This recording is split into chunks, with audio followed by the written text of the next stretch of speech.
Okay, let's talk Etsy strategy for breaking through a saturated market. The amount of shoppers on Etsy has grown tremendously in the past 2 years, which is awesome, but that also means that the amount of shops has increased too, creating more market saturation and competition for sellers. It can be just downright intimidating as a new seller looking at how many shops and listings there are in your niche. You start having thoughts like, how am I ever going to get discovered on Etsy? And why even try? There's no way I can break through the noise. Well, while it is true that Etsy is more crowded than it used to be, I'm here to tell you that it is possible to stand out on Etsy and for your Etsy shop to be found even amidst all the competition. Today, I'm letting you in on my dynamic duo strategy for standing out on Etsy. So these are the 2 pillars that I go back to time and time again when I need a little boost in traction or when I feel like my shop is starting to get buried. Let's get it.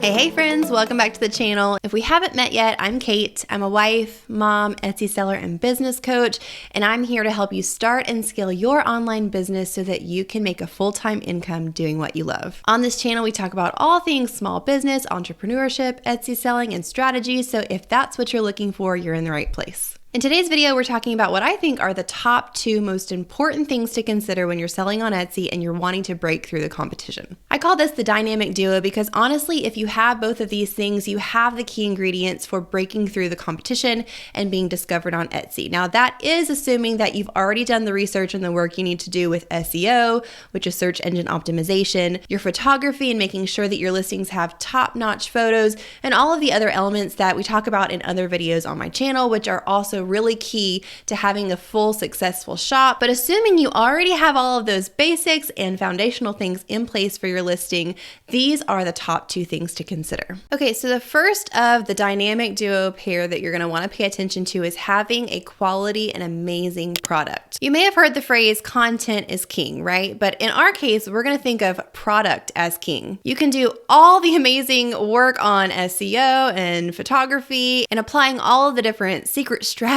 for growing on Etsy, but if you don't have a quality product that is in demand on Etsy specifically, it will all be for naught. There are so many different online platforms and marketplaces that people sell on these days, and they all offer different types of products for different types of shoppers. So Etsy is really unique from, let's say, Amazon or eBay or some of the other marketplaces because Etsy really is geared towards handmade goods and more products that are on the creative, artistic side. So per Etsy's policy, you have to either be selling handmade products, vintage items, or digital items. This does also include print on demand, which is fine with Etsy. That is also allowed because you're selling your unique creative designs. So I just want to give you a quick example of this and how this would differ from, let's say, Amazon or eBay, which are also marketplaces, but have a lot of resellers, and the audience on those marketplaces are going to be there looking for something different. That's why they've chosen to shop on that specific marketplace.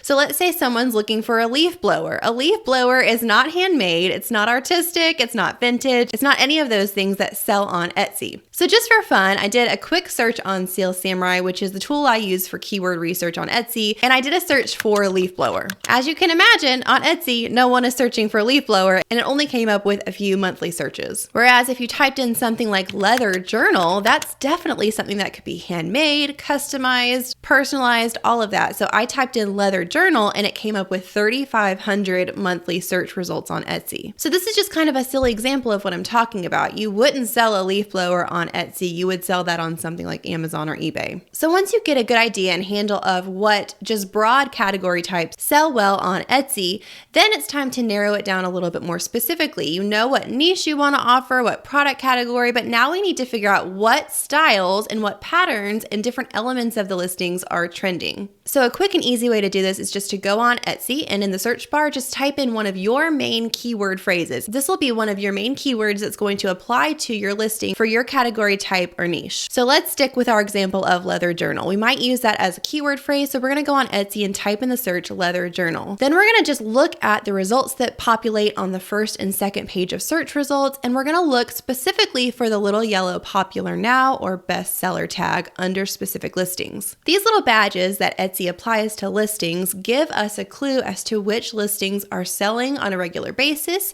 and are currently popular in this moment. So what I like to do is take a note of which of those listings have that little badge and then start to realize as you look through them what things you're seeing over and over again. Are there certain elements of that product that are present in a lot of the different popular now listings? It might be a certain type of color scheme. It might be a certain font style or pattern or size or scent. It depends on what type of product it is, but you can start to notice pretty quickly what things seem to be trending within those listings. So don't feel like you need to copy here, but just take inspiration and clues from what is selling really well right now within your niche and take inspiration to create your own version of that. Now, once you have your niche narrowed down, you have your trending style narrowed down, the third part of this is that you need to figure out what your unique selling point is. A unique selling point is a piece of your product or something that you're going to add to this listing that is totally you, totally creative, and totally unique that'll help set you apart from all of the other listings that are similar. So this will take a little bit of creativity on your end to brainstorm and think about what elements you could add to your product that might be something new that people haven't seen before. Take front door wreaths for an example. I think about how popular it is now to have a little sign attached to your wreath, but think about at one point people weren't doing that yet, and there must have been someone who was the first person to really be creative and think, let's add a sign to this wreath. And now it's become really popular. But that was at some point a unique selling point for someone that came up with that. If you can think of something that'll be really unique and different, it'll help you break through the competition and set your listing apart when people are comparing it to all the other similar listings. Okay, so real quick before we move on to point number 2, I want to give you a quick rundown of some top selling categories on Etsy. These are niches and product categories that are known to sell really well on Etsy. We've got craft supplies, handmade items, wedding essentials, home decor, jewelry, accessories, paper and party supplies, clothing and fashion, vintage items, spa, bath, and beauty items, digital products like planners and stickers, digital templates, and printables. Okay, so we're going to talk about what is the second part of this awesome dynamic duo. But before we do, I want to let you know about a free Etsy success guide that we're offering you completely free.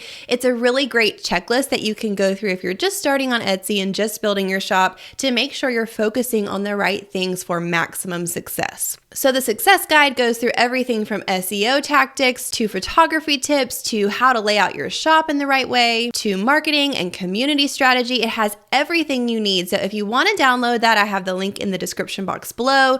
Again, totally free, totally easy to download. So hop over there after this video. Make sure you grab that. And if you're getting value out of this video, would you hit that thumbs up button for me and also consider subscribing to the channel? We have weekly videos that we come out with different Etsy strategy and tips and small business tactics. So we're here to walk the journey with you as you grow your home-based business. Okay, so we talked about how product is king, and if we were to have a queen in this scenario, it would be incentive. When you pair an awesome product with a great incentive to buy for the shopper, you will get sales. Now, I like to think of offering an incentive kind of like gaining traction when you're pedaling a bicycle. Think about how when you first start pedaling that bicycle, it might be really hard. It takes a little bit of work to gain the traction and get some momentum going, but eventually once you have the pedaling going and you've gained some momentum, you can kind of just coast for a while and the bike will continue going. It's a really similar process when you're first getting started on Etsy. You do have to put in a little bit of extra work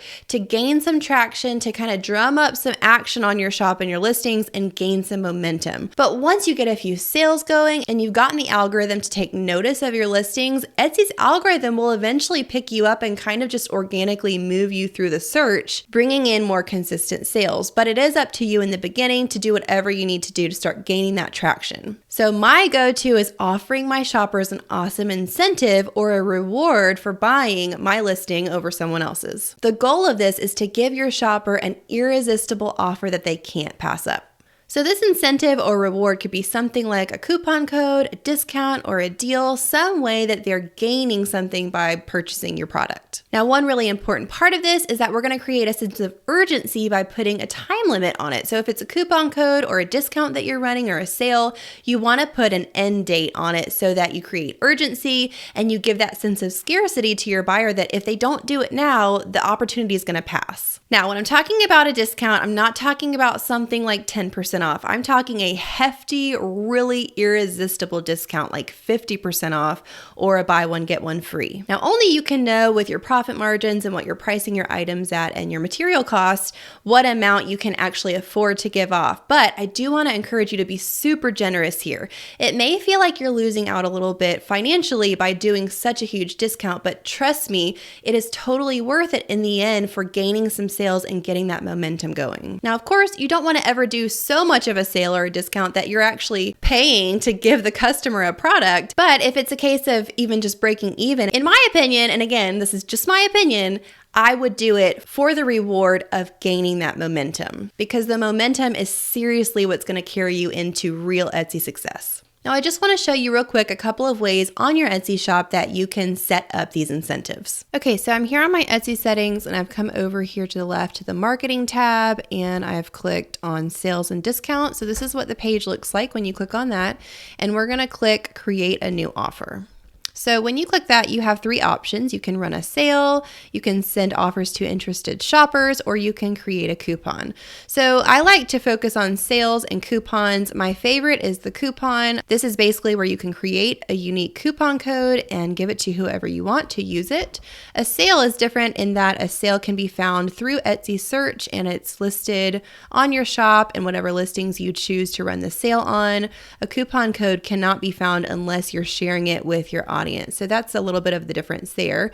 But let's go ahead and click on create coupon. Now, when you do this, you can choose a certain percentage off, you can choose to offer free shipping, or you can choose to offer a fixed amount off. So if you say you want to do like $10 off or something, but let's choose percentage off. And let's say we want to offer 50% off. And then next you can choose if you want a minimum order to qualify. So do you want to make sure that the buyer is purchasing more than one item? That would be quantity, or a certain order total, like you want them to purchase at least $50 to be able to have the 50% off. Or you can choose none if you want to just do a 50% off with no conditions. You can select this if you want to send the coupon as a thank you, or leave it blank if you don't. And then here is where you set your time limit. So you set a start date and an end date. I recommend that you do this so that it automatically ends on a certain day and you can let your shoppers know, again, creating that sense of urgency, that the sale is only valid through this certain date. And then of course you just decide on your coupon code. So let's say you want to make it spring 10. So how I like to use these coupons, what I've found the most effective is to offer a really great percentage off or a really big fixed amount off, and not to set a minimum order. The only time I would maybe use the minimum order is if I wanted to offer a buy one, get one free, which unfortunately on Etsy, you don't have the option to set that kind of sale up. So the way I do it is I offer 50% off with a minimum quantity of 2. And I tell my audience which items this is going to apply to. And so they know they have to buy 2 of that certain item to get the 50% off. Now, occasionally you will have someone that maybe is a little confused on how that works and they might buy 2 different ones. And then in that case, you would have to just message them and explain how the sale is working. But in general, that's a good way that you can kind of set up a BOGO sort of deal if you want to offer that. Let's go back and look at the sale option. So if we click run a sale, it's very similar, but on the sale, you just have the options of the free standard shipping or the percentage off.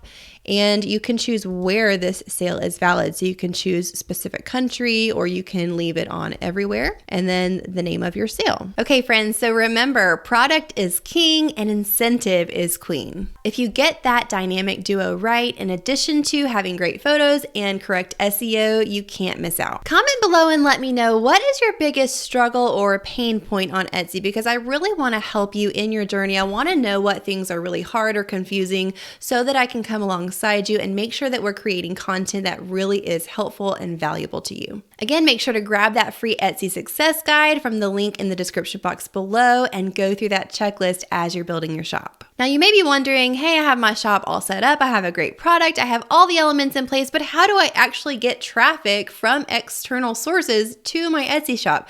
So you might be interested to watch the last live stream I did. I go in depth and talk all about how to drive traffic to your Etsy shop when you're first starting out from external sources, from places that are off Etsy, so you're not actually depending on the Etsy algorithm to show you in the search results at first. But if you're interested in learning those in-depth marketing strategies, you can click or tap on the square on the screen right now, and that'll take you straight over to that live stream to watch the replay. Bye, friends.